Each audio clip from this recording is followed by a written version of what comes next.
सवाल आया है वैस्कॉन इंजीनियरिंग को लेकर, मिताली बर्मन जी का। पहले तो आपके प्रशंसक भी हैं, फैन भी हैं। अब ये पूछ रहे हैं कि वैस्कॉन इंजीनियरिंग में क्या करें। मिताली जी को प्रणाम मेरा। और वेस्कॉन में आज ही मैंने कॉल दिया था, स्टॉक चला भी है। 66 का मेरा टारगेट था।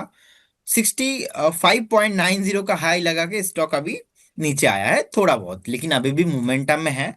सो मुझे लगता है कि जिस तरीके से बेस यहाँ पे बना है, एक बार स्टॉक 67 68 तो जाने के लिए रेडी हो रहा है। तो होल्ड करने का सलाह रहेगा, कुछ भी प्रॉब्लम नहीं है, लेकिन जरूर एक स्टॉप लॉस मेंटेन कीजिए। 59 का मैंने एक स्टॉप लॉस दिया था, उसके साथ ही मुझे लगता है कि आपको बने रहना चाहिए विथ टारगेट ऑफ 68। और 66 का टारगेट था, ऑलमोस्ट अचीव है, 10 पैसे से अचीव नहीं हुआ है पहला टारगेट। प्रदीप सर, अभी बातचीत बातचीत में याद आया, अगले हफ्ते से तो आपका शायद वो दुर्गा पूजा भी कुछ दिन में शुरू होने वाला है। तो आपका तो शेड्यूल वैसे ही टाइट हो जाएगा उस समय पर। और कोलकाता की तैयारी अरे तो नहीं वैसे मैं सर, देख मैं कर आया था। घूमता नहीं हूँ, मैं वैसे ज्यादा जाता नहीं हूँ। मैं लास्ट 2 3 साल हो गया मैं बाहर नहीं निकला। मतलब आप दुर्गा पूजा घूमने नहीं जाते कोलकाता में रहकर? मैं कोलकाता में रहकर ही नहीं जाता। आपको ऐसा सोच के हैरानी हो जाएगा कि प्रदीप सर आप क्या बोल रहे हो, लेकिन यही सच्चाई है।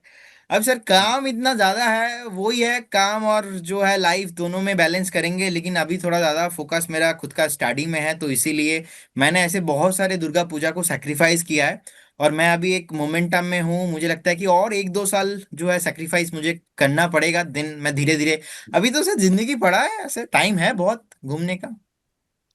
सर मतलब एक एक कहावत है, किसी ने, किसी समझदार आदमी ने मुझसे कही थी कि अभी समय पड़ा है, ये सबसे बड़ी गलतफहमी है।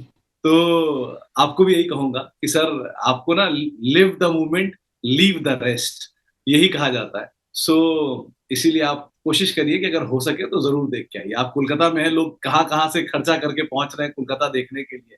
फ्लाइट के टिकट आसमान छू रहे हैं, होटल्स आसमान छू रहे हैं।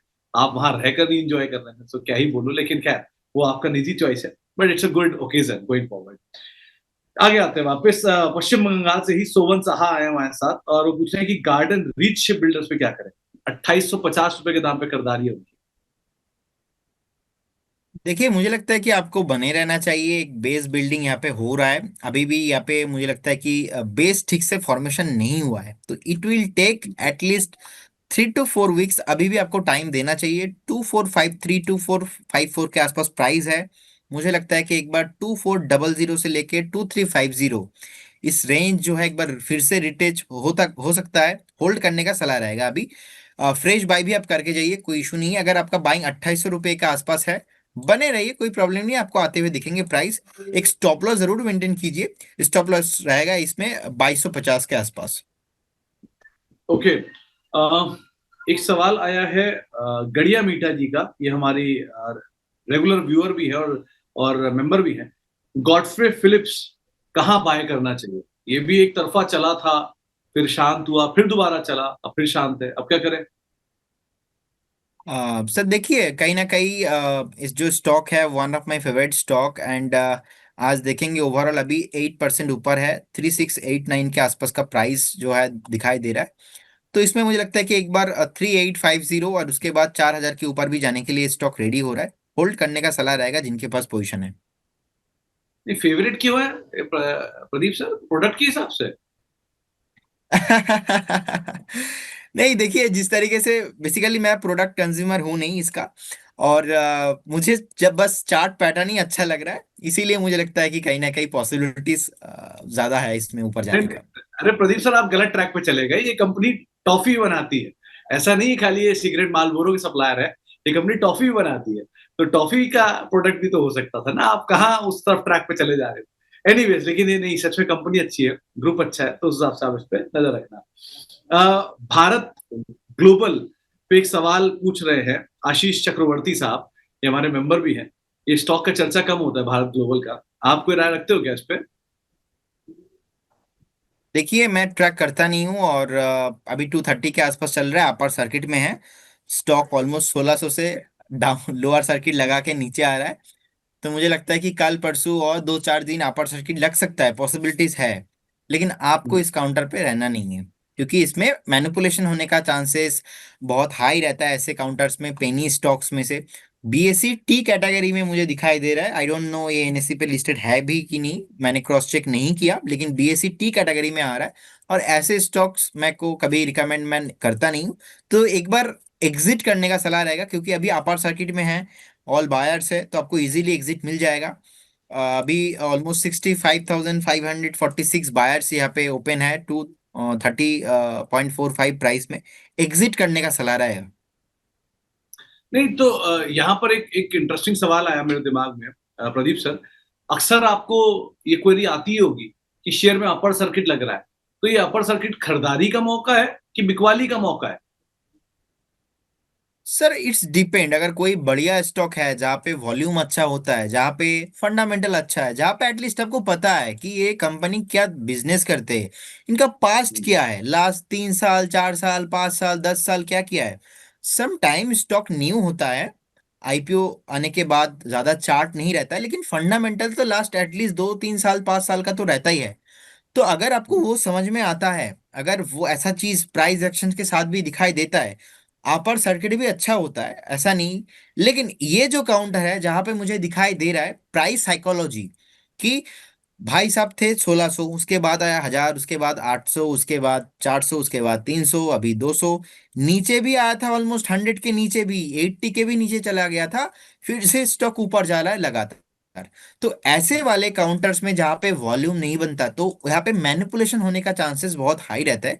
और government of India and security exchange board of India का मानना ही है कि मैनिपुलेशन से दूर रखिए। हर टाइम पे जो अच्छा लगता है वो अच्छा होता नहीं है, सम टाइम आपको थोड़ा अलर्ट रहना पड़ता है। तो इसीलिए मैं ऐसे कंपनीज को हमेशा से दूरी बना के चलता हूँ। ना मैं खुद कॉल देता भी हूँ, ना मैं खुद निवेश भी करता हूँ, और ना दूसरों को भी देता भी हूँ, क्योंकि मेरा जर्नी स्टार्ट हुआ था यही सारे कंपनी से। When I started my career at the age of 11, उस टाइम पे मैंने किसी का टिप से ऐसे एक स्टॉक में इन्वेस्ट किया था, जो स्टॉक बाद में डीलिस्ट ही हो गया। तब जाके मैं बुक में तो बाद में पढ़ा कि डीलिस्टिंग होता क्या है। तब जाके मुझे रियलाइज हुआ कि अच्छा, डीलिस्टिंग होने के बाद आप खरीद भी नहीं पाते हो, मतलब वो बेच ही नहीं पाते हो स्टॉक। खरीद तो लिया, और ऐसे एक कंपनी में मैंने पैसा लगाया था। तब मेरा ना कहीं से एक मोटिवेशन आया, चलो ये मार्केट क्या है थोड़ा और डीपली जानते। तो सम टाइम जो अच्छा होता है आपको लगता है दूर से, लेकिन वो अच्छा उतना अच्छा होता नहीं है। और इसीलिए वो हमारे ना, जब हम स्कूल में पढ़ते थे तो बहुत सारे टीचर्स ऐसे भी थे कि आके बहुत जो है मतलब डांटते थे, अरे ऐसा मत करो ऐसा मत करो। तो हम तो इनिशियली समझते थे अरे यार इतना खड़ूस आदमी क्यों है, इतना क्यों डांटता है।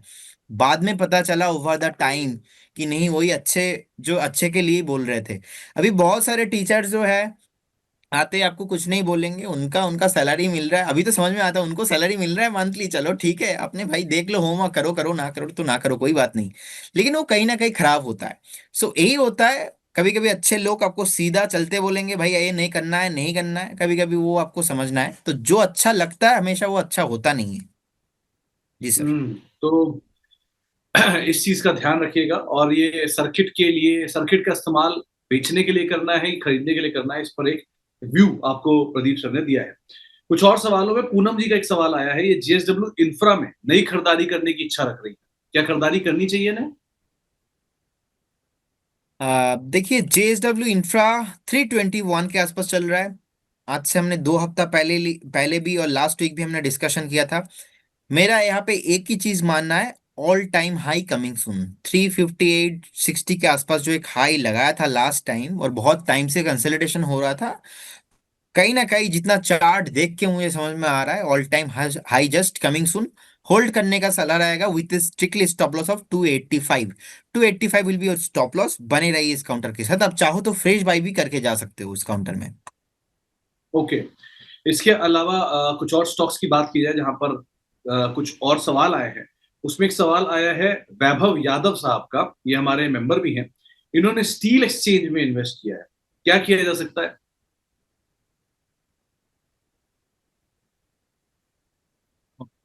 देखिए अभी होल्ड करने का सलाह रहेगा। मुझे लगता है कि अभी तो आपने इन्वेस्ट कर ही दिया है, ये भी अनदर एक पेनी स्टॉक ही है, विथ स्टॉप लॉस ऑफ 8.50, लेकिन फ्रेश बाई नहीं करना है इस काउंटर में। तो नई खरीदारी नहीं करनी है, ये आपको एक राय दी गई है। आप बने रहिए, कि आपने खरीदारी ऑलरेडी कर रखी है तो आप बने रह सकते हैं, लेकिन नई खरीदारी से बचिएगा।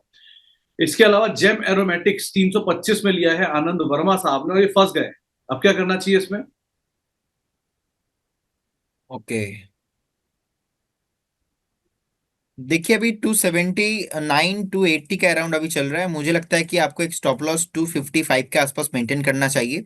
अगर स्टॉक एक बार 300 के ऊपर, 300 एक साइकोलॉजिकल लेवल है, अगर इसके ऊपर सस्टेन करता है तो फिर जाके यहाँ पे कुछ पॉसिबिलिटीज बन सकता है, लेकिन अभी तो कुछ ज्यादा पॉसिबिलिटीज मुझे नहीं दिखाई दे रहा है, और चार्ट भी ज्यादा अवेलेबल है नहीं है, न्यू लिस्टिंग है।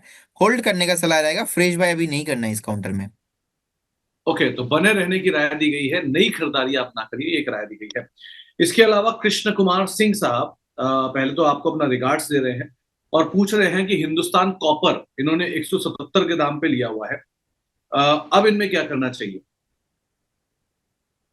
देखिए मुझे लगता है कि इसमें बने रहना चाहिए। आज भी एक ब्रेकआउट आया था, चल भी रहा है स्टॉक। नेक्स्ट जो रेसिस्टेंस है, ऑलमोस्ट मुझे लगता है कि स्टॉक 310 जाने के लिए रेडी हो रहा है।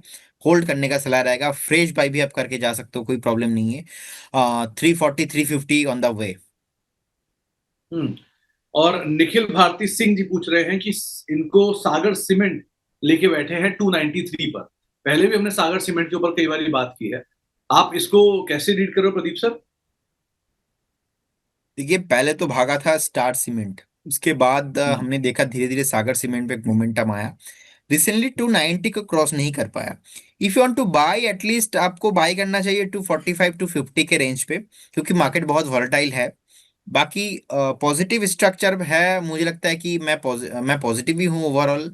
और 245 टू 50 के अराउंड अगर आप बाय करते हो, अगेन टारगेट होगा आपका 290। लेकिन अभी तो फ्रेश कुछ नहीं करना, क्योंकि रिसेंटली वीकली चार्ट पे एक डबल टॉप फॉर्मेशन हुआ है ऑलमोस्ट 290 के आसपास। हम्म।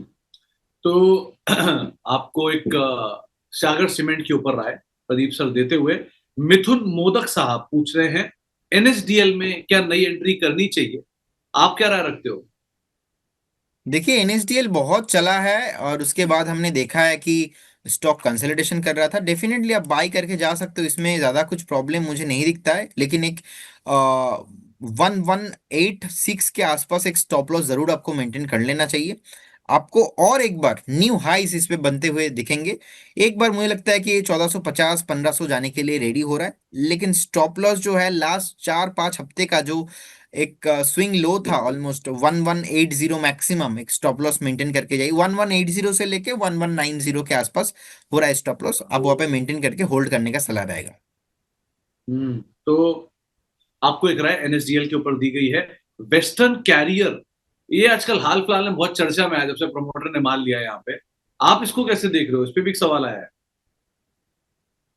सर मैंने 130 से इसका ना कॉल दिया था, और उसके बाद स्टॉक परफॉर्म भी किया, 139 के आसपास अभी है।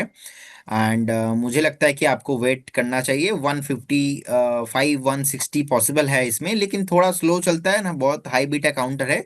एक बार आपको 130 के आसपास ही एक स्टॉप लॉस के साथ बने रहना चाहिए इस काउंटर में।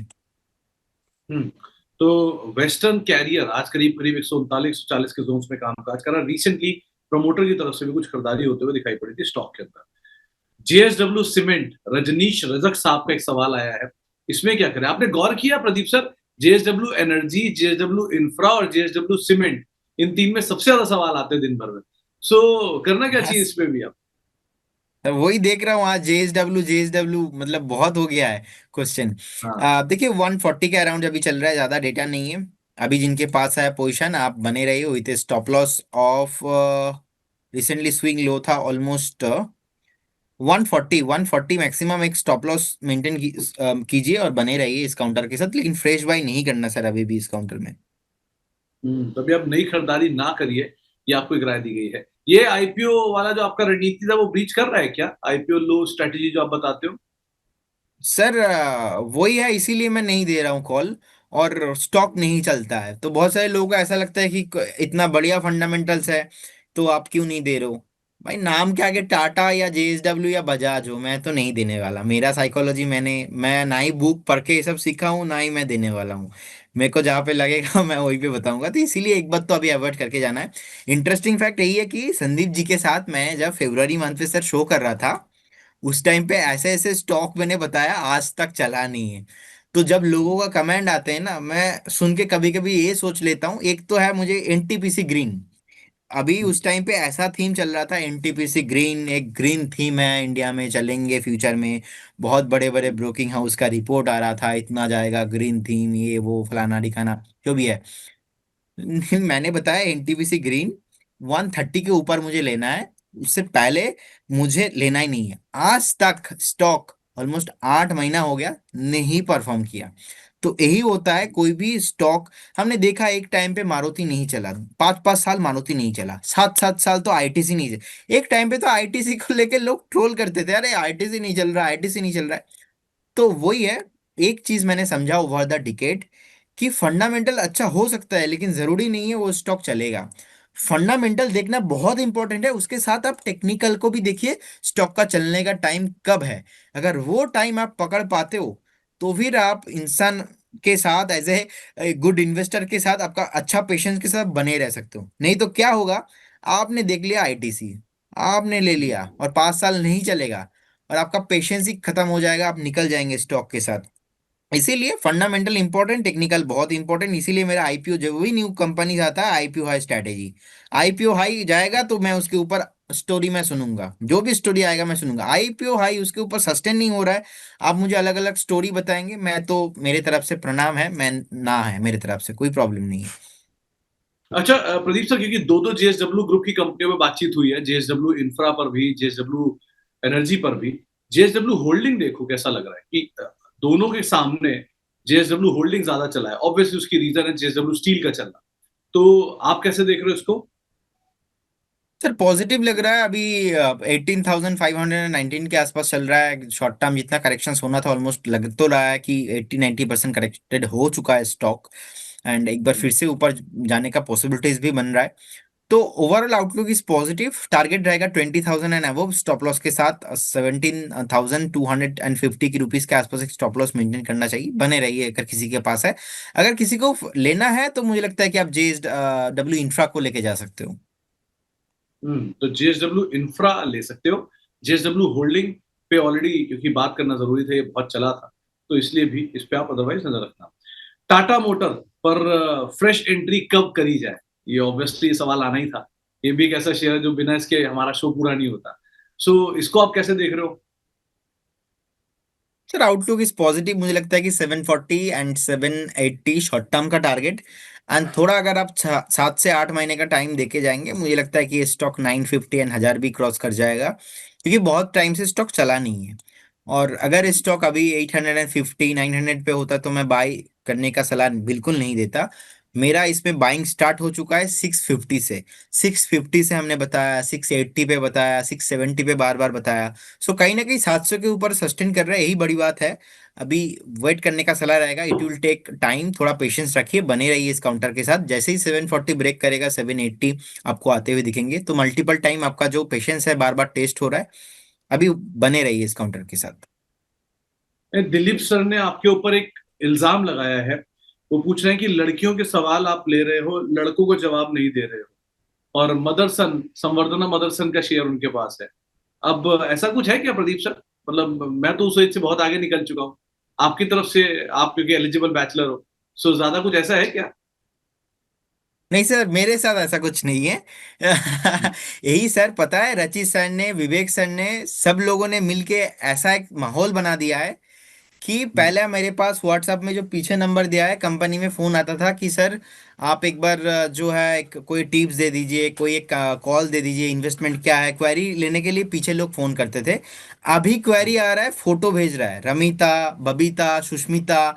ठीक है, अभी इतना ज्यादा, क्योंकि मनी नाइन ने मेरे को टैग करने लगा है मेरा इंस्टाग्राम को, कोलाबोरेशन, जब भी कोई रील डालता है मेरे साथ, तो वहां पे मैं डीएम देख रहा हूँ। पूरा सिनारियो बदल चुका है। तो सर अभी मेरा शादी करने का जो प्लानिंग है वो अभी तो है नहीं, डेफिनेटली करेंगे एक बार फ्यूचर में, मैं डेफिनेटली सबको एक बार इनवाइट करूंगा, आप दिखाना भी यहाँ पे। लेकिन सर ऐसा कोई सीन मेरे साथ अभी फिलहाल है नहीं। और मदरसन सुमी सर अभी 109 के आसपास, 110 के आसपास अभी चल रहा है।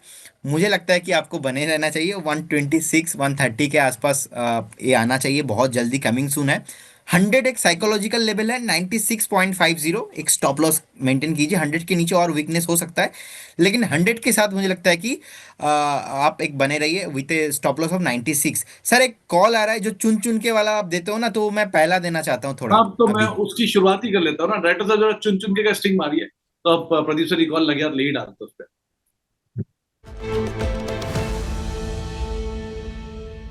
हाँ जी प्रदीप सर बताइए, आज क्या चुना आपने? सर देखिए, मुझे लगता है कि सुप्रीम इंडस्ट्री अभी 4600 के आसपास चल रहा है। एक वैल्यू इन्वेस्टिंग के तौर पे कॉल है, मुझे लगता है कि करेंट जोन से बाय करना चाहिए। इसमें पहला टारगेट रहेगा ऑलमोस्ट 4850, एंड सेकेंड टारगेट जो मेरा रहेगा 5120, 5120।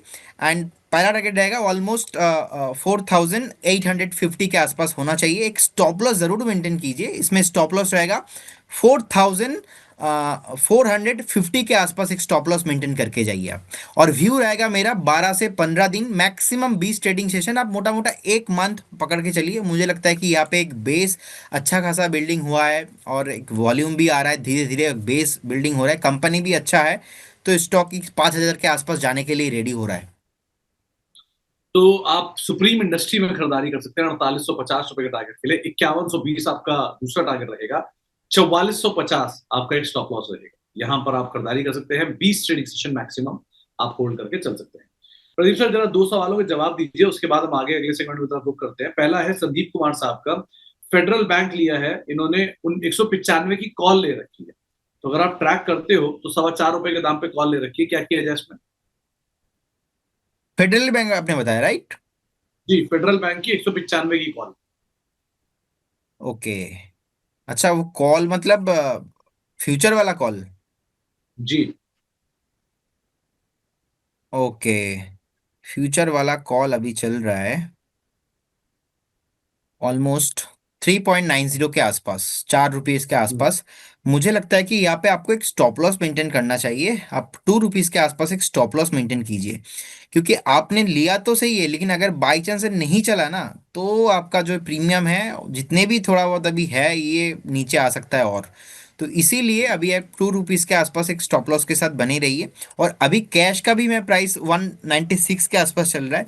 200 के ऊपर यहाँ पे रैली पॉसिबल है, तो जब तक 200 क्रॉस नहीं हो जाता कैश लेवल पे, तब तक इसमें मोमेंटम नहीं पॉसिबल होगा, क्योंकि इसमें थीटा अभी कुछ बचा नहीं, प्रीमियम भी अभी कुछ कुछ बचा नहीं है।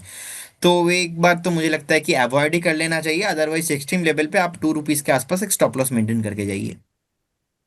ओके, तो ₹2 का एक स्टॉप लॉस मेंटेन करिए अपनी एग्जिस्टिंग कॉल के अंदर। अब एक और सवाल आया है आरती ड्रग पर। इन्होंने ₹530 के दाम पे खरीदारी कर रखी है, यहां क्या करना चाहिए? देखिए इसमें मुझे लगता है कि आरती डक का मैंने कॉल भी दिया था, और 550 का मेरा नेक्स्ट टारगेट था, इसमें तो एक टारगेट आ भी गया है।